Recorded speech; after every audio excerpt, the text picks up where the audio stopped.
So जर घरामध्ये सुद्धा कामाशी निगडीत विचार येत असेल तर स्वतःच स्वतःला व्हॉट्सअप करून ठेवायचं की हे मला आठवलंय पण याच्यावर मी आता विचार नाही करणार आहे. हे मी उद्या ऑफिसमध्ये गेल्यानंतर किंवा कामाला लॉग इन केल्यानंतर करणार आहे.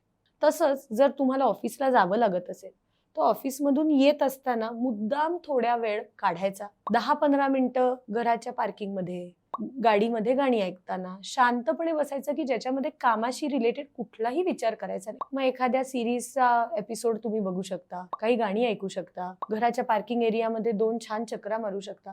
दिस इज युअर ट्रान्झिशन पिरियड. याच्यामध्ये तुम्ही कामाशी निगडीत सगळ्या विचारांना फुलस्टॉप लावणं अपेक्षित. हे सक्सेसफुल होण्यासाठी वर्क डेस्क सोडत असताना आज माझी पेंडिंग राहिलेली कामं आणि उद्या मला प्रायोरिटीवर घ्यायच्या गोष्टी, या गोष्टी जर तुम्ही एका बाजूला नोट डाऊन करून ठेवल्या तर तुम्ही दुसऱ्या दिवशी कामाला सुरुवात केल्यानंतर सगळं माझ्या अंगावर आलं असं होणारच नाही.